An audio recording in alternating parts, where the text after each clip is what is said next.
Assalamualaikum warahmatullahi wabarakatuh. Perkenalkan, saya Ade Sandra Dewi, salah satu dosen pengajar di Prodi Akuntansi Universitas Sangbumi Ruwajurai dengan NIDN 0212047901. Saya menjadi dosen sejak tahun 2016 dengan mengampu beberapa mata kuliah di Prodi Akuntansi, salah satunya adalah akuntansi perbankan. Dalam proses pengajaran, saya menggunakan rencana pembelajaran semester sebagai acuan. Pada video kali ini, saya akan membahas mata kuliah akuntansi perbankan. Berikut CPMK dalam mata kuliah akuntansi perbankan yang sudah mengacu pada CPL program studi akuntansi, yaitu CPMK 1. Mahasiswa secara umum dapat mengaitkan materi akuntansi perbankan dengan mata kuliah akuntansi yang lain di program studi akuntansi. CPMK 2, mahasiswa mampu menjelaskan siklus akuntansi dan laporan keuangan entitas perbankan. CPMK 3, mahasiswa mampu mencatat transaksi clearing. CPMK 4, mahasiswa dapat menjelaskan akuntansi dana bank yang meliputi giro, tabungan, dan simpanan berjangka. CPMK 5, mahasiswa mampu merancang dan membuat catatan transaksi penjualan dan pelunasan hutang obligasi. CPMK 6, mahasiswa dapat menyusun akuntansi transaksi bersyarat yang dapat mempengaruhi neraca dan laba rugi, mencakup komitmen dan kontingensi, serta membuat laporan komitmen dan kontingensi. CPMK 7, mahasiswa dapat menjelaskan proses akuntansi bank mulai dari transaksi hingga pelaporan keuangan dalam bentuk neraca, laba rugi, serta perubahan posisi keuangan.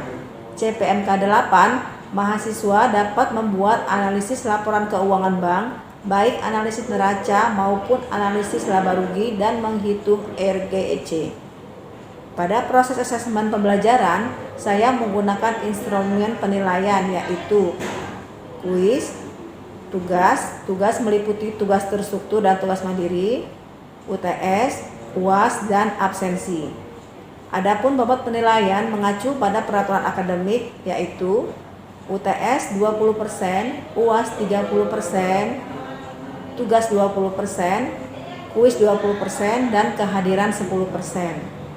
Dan selanjutnya, saya akan menjabarkan secara singkat deskripsi mata kuliah akuntansi perbankan, yaitu konsep dasar akuntansi keuangan, konsep dasar akuntansi keuangan perbankan, akuntansi transaksi perbankan non tunai, akuntansi sumber dana, akuntansi penanaman dana bank, akuntansi dana bank, akuntansi jasa bank, akuntansi komitmen dan kontingensi, akuntansi pendapatan dan biaya, proses akuntansi bank, dan analisis laporan keuangan bank.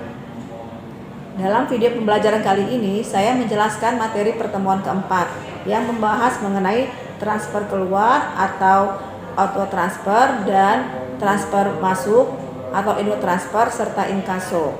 Kemampuan akhir yang diharapkan adalah mahasiswa dapat menjelaskan dan membuat pencatatan transaksi transfer masuk atau inward transfer dan transfer keluar atau outward transfer.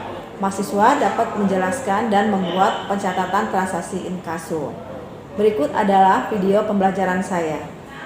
Assalamualaikum warahmatullahi wabarakatuh. Alhamdulillah, puji syukur kita panjatkan kehadirat Allah Subhanahu wa taala karena pada pagi hari ini kita semua masih diberikan rahmat dan kesehatan sehingga kita bisa melakukan pembelajaran secara online. Salam dan salam kita sampaikan kepada junjungan kita Nabi besar Muhammad SAW, karena dengan salamnya kita semua akan berkumpul di yaumil akhir nanti. Oke, pada pagi hari ini kita akan membahas mengenai akuntansi perbankan. Terima kasih pada mahasiswa yang bersemangat hadir pada hari ini. Adapun metode pembelajaran akuntansi perbankan ada dua, yaitu secara offline dan online, dan dikenal dengan istilah hybrid atau blended learning. Jadi kalau ada dosen yang pakai ini metodenya blended learning atau hybrid, berarti itu gabungan antara offline dan online. Jadi ada tatap muka dan juga secara online. Kemudian untuk absensi dan materi dilakukan secara tetap selalu BPCM, ya, bukan classroom. Jadi untuk yang tidak bisa sekolah hadir bisa mengikuti kelas secara online. Oke. Pada minggu lalu kita sudah membahas mengenai apa itu transfer keluar atau upload transfer, dan yang kedua mengenai transfer masuk atau inward transfer. Nah, pada hari ini kita bahas mengenai jasa inkasih bank. Jasa inkasih bank ini masuk dalam CPR 4, di mana masalah dengan CPNK mahasiswa dapat mengerti proses transaksi perbankan harus masuk perbankan, kemudian istilah clearing, transfer, kemudian dan lain-lain. Kita lanjut mengenai jasa inkasih bank. Kalau di sini ada gambar. Yang pertama bisa dilihat ya. Ada yang bisa menjelaskan gambar yang pertama ini apa?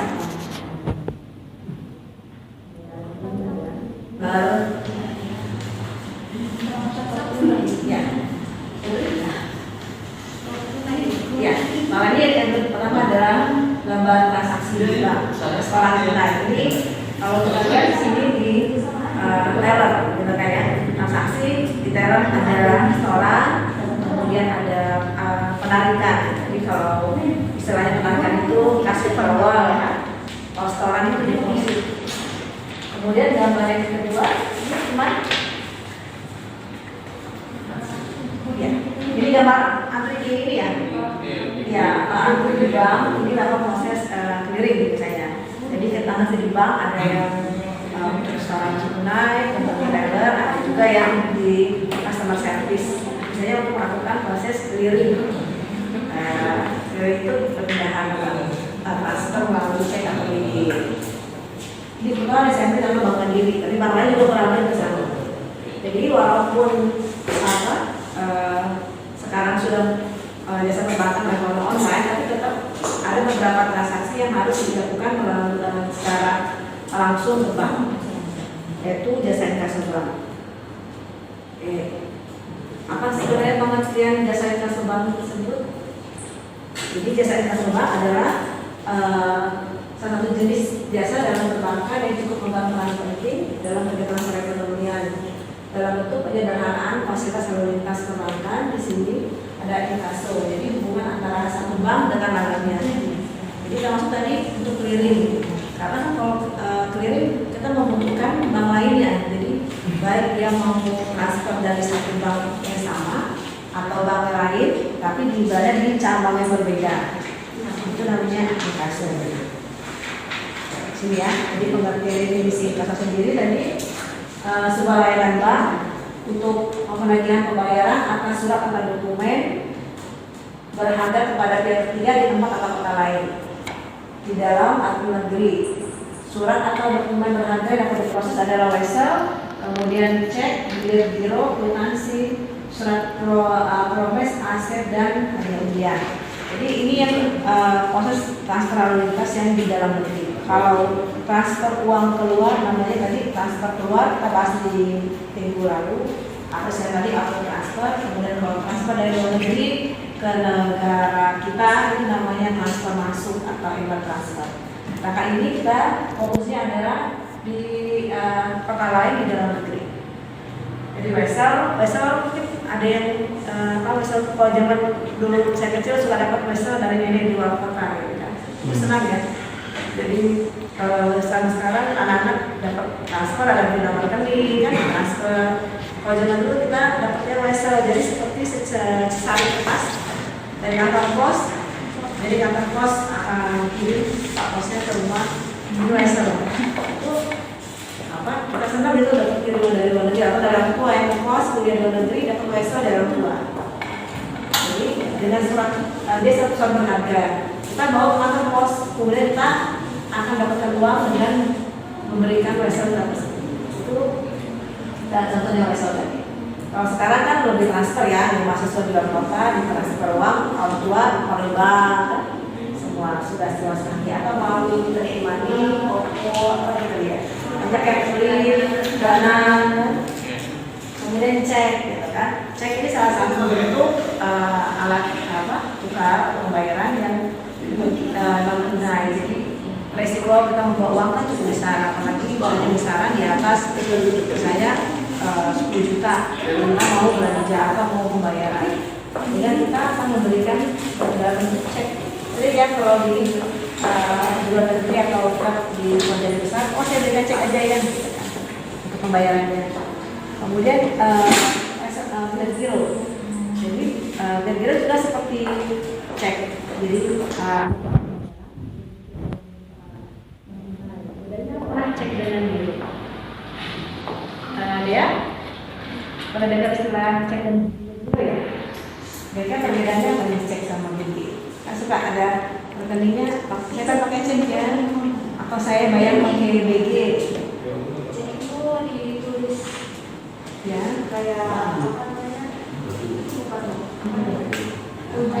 Ya,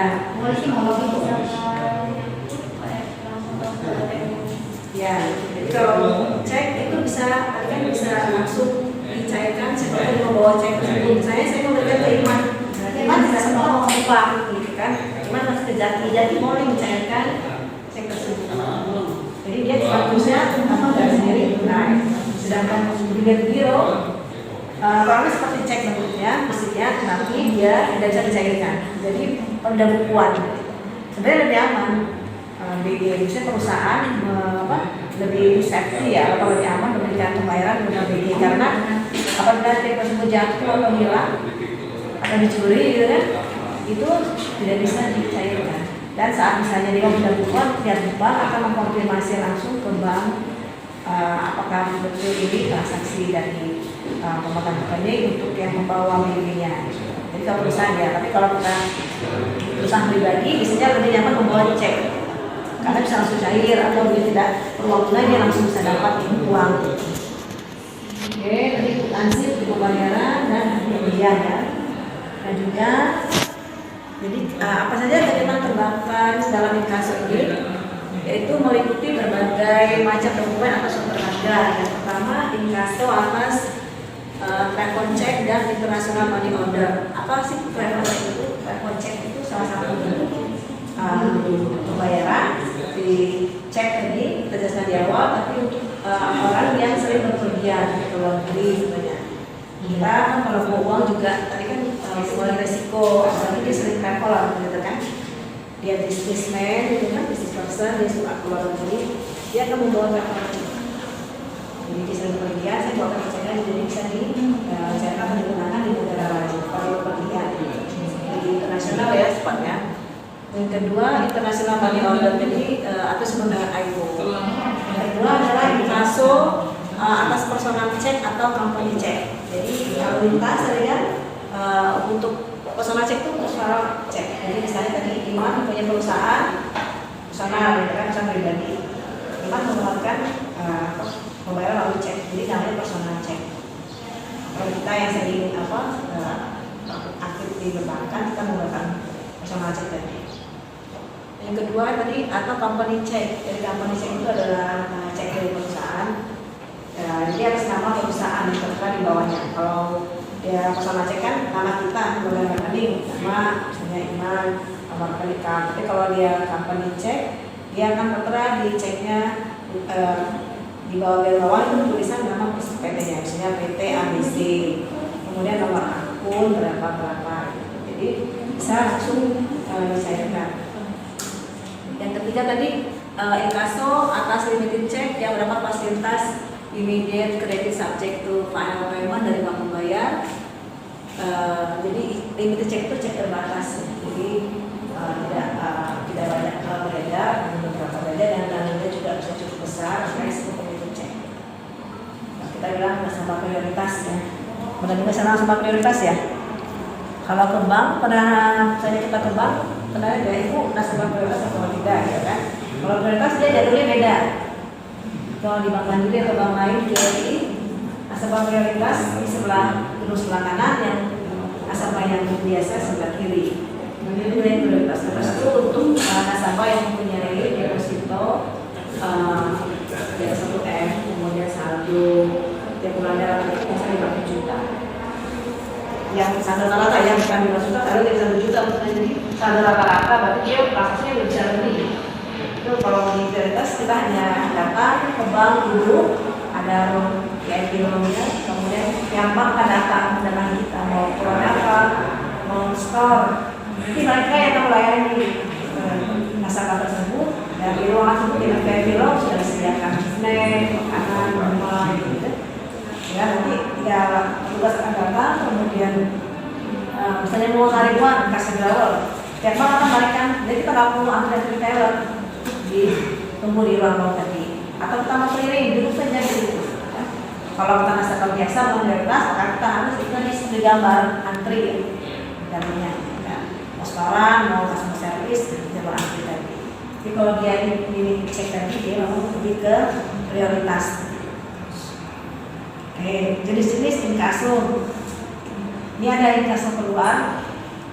Jadi salah satu jenis keluar di mana bank sebagai aktif menagih surat berharga pada bank yang tertarik. Tempat yang paling cocok untuk mencatat transaksi adalah pada rekening administratif yang diselenggarakan dalam valuta asing. Di inkaso keluar ini program ini kita yang mau melakukan saya tadi transaksi ke bukan bank tempat kita yang pemiliknya yang saya menyertai BNI karena saya sudah BNI ya BNI pemilik. Kemudian saya mau inkaso keluar, saya lakukan nanti clearing misalnya BB atau BC ke Bank Mandiri Jakarta. Itu namanya berarti inkaso keluar ya. Itu salah satu contohnya tadi.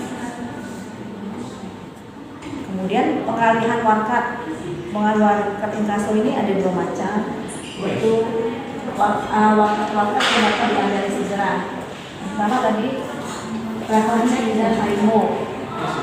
Kemudian tadi yang digunakan untuk pemegang atau orang yang sering bepergian ke luar negeri dan melakukan transaksi ke luar negeri di berbagai negara.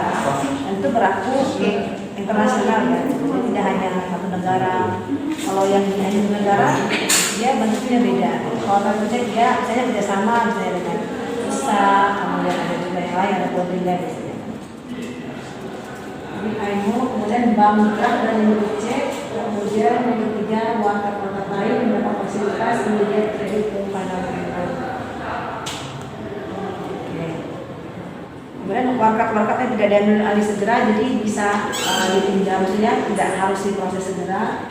Di sini tadi personal cek atas nama pribadi. Kemudian yang kedua company cek atas nama perusahaan. Kemudian yang ketiga travel check yang tidak diuangkan langsung oleh pemilik tapi dilakukan dengan cara bersurat kuasa. Jadi maksudnya kita sambil berdiri kita memberikan travel check. Kemudian contohnya misalnya saya berikan kepada Niken, gitu kan, tapi Niken tidak menguangkan, gitu kan. Niken akan memberikan kuasa ke Putri untuk mencairkan. Jadi kalau personal cek atau juga company cek akan sesuai dengan namanya, dia minta surat kuasa. Misalnya tadi satu perusahaan yang ada selaku pemegang misalnya kan, pemegang BG akan memberikan ke Niken untuk melakukan ke bank. Aku minta surat kuasa dari bank dari Yolanda pada Niken untuk memproses dan dia karena dengan namanya kalau tadi dia cek lebih liquid istilahnya. Kita yang sehari-hari membutuhkan dana sedar atau dana segera, lebih baik kita cek. Dan kalau dia, saya nanti simpan nanti akhir bulan baru saya ambil misalnya BG atau saya belum perlu nanti ya customer yang maksudnya kalau saya nggak perlu betul saya akan memberikan lebih baik BG tadi. Itu perlu di antisipasi pemberian total cek dan company cek tersebut misalnya akhir bulan kita kan harus melakukan pembukuan ya. Buat pakai akuntansi ya kemudian pembukuan mencatat apakah di dalam saldo apakah ada cek-cek yang beredar apa yang beredar tersebut. Jadi kita sudah memberikan cek kepada pihak lain atau konsumen tapi belum dicairkan uang mereka, sementara kita sudah mencatat sebagai bank keluar. Begitu kita akhir bulan kita tanya kok nggak sama, di bagian akunting sudah mencatat ada 10 cek keluar, berarti 10 cek kali 1 juta misalnya, kita 10 juta sudah keluar dari bank, itu sudah mencatat. Tapi saat kita akan melakukan laporan di awal bulan,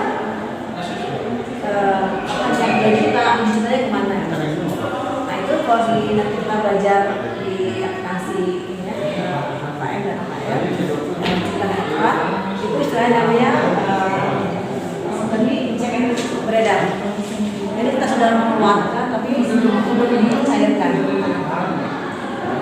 Oke, kemudian tadi internasional money order dan tidak diuangkan oleh pemerintah. Jadi harusnya kita sudah mencairkan, tapi ini waktu tidak sudah dicairkan. Tadi inkaso keluar, sekarang inkaso masuk ya. Apa bedanya dengan tadi yang pertama inkaso keluar? Kalau inkaso masuk ini kegiatan penagih yang dilakukan oleh bank penarik terhadap bank sendiri selaku bank penarik untuk menarik sejumlah dana tertentu dari nasabah sendiri untuk diserahkan kepada koresponden. Dan rekening bank sendiri akan didebit oleh koresponden bila watak inkaso yang merupakan watak sendiri setelah dibuka dan tidak terbukti atau karena hal lainnya tidak memungkinkan untuk pembayaran, maka bank akan segera memberikan surat unpaid kepada bank penarik yang menjelaskan atas tersebut. Ya, jadi kita inkaso masuk itu dari luar mengirimkan dana ke kita. Tadi kebalikannya keluar kita yang mengirimkan dana keluar, menggunakan tadi cek, BG, dan travel check. Kalau ini kebalikannya, jadi kita yang menerima.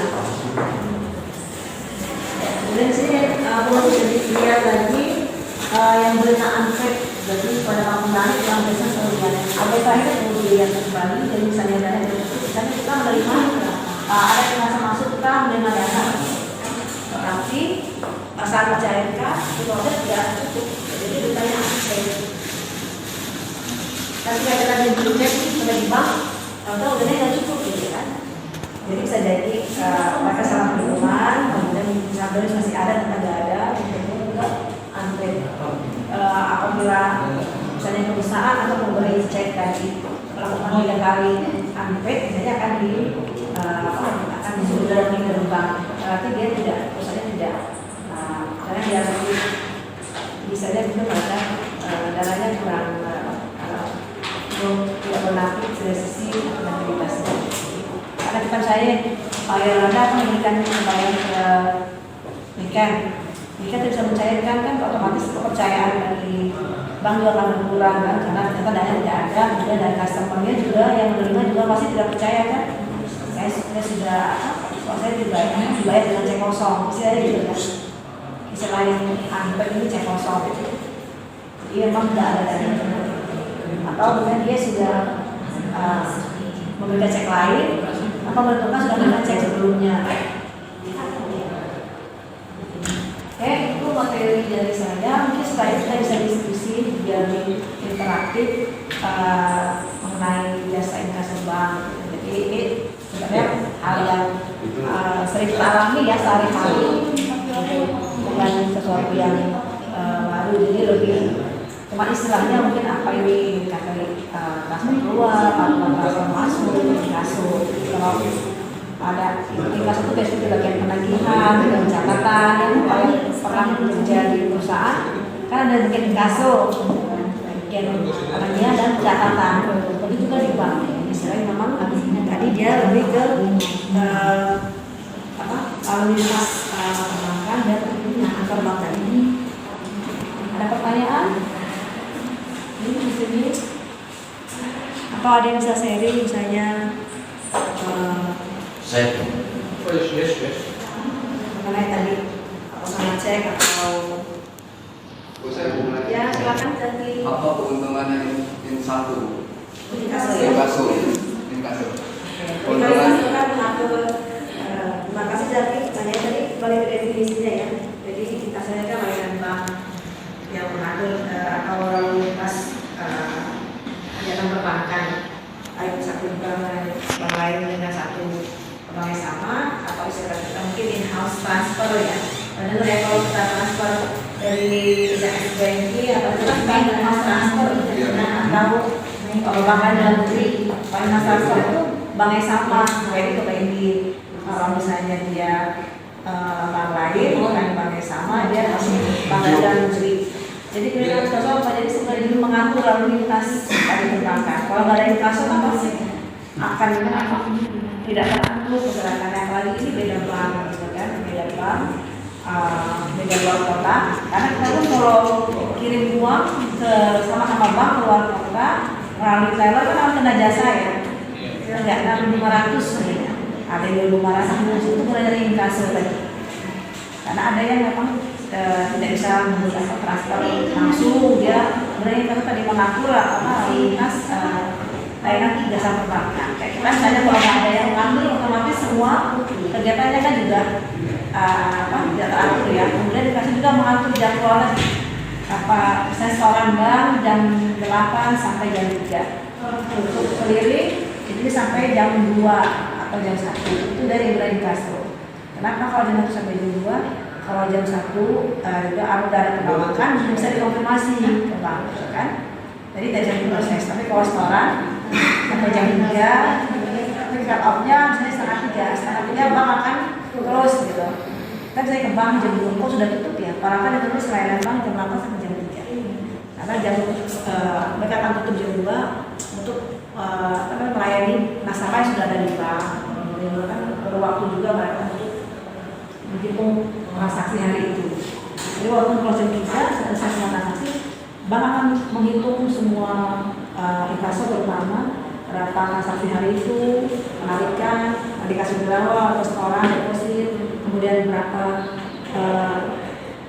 giro yang clearing hari itu, berapa dananya, berapa penarikan.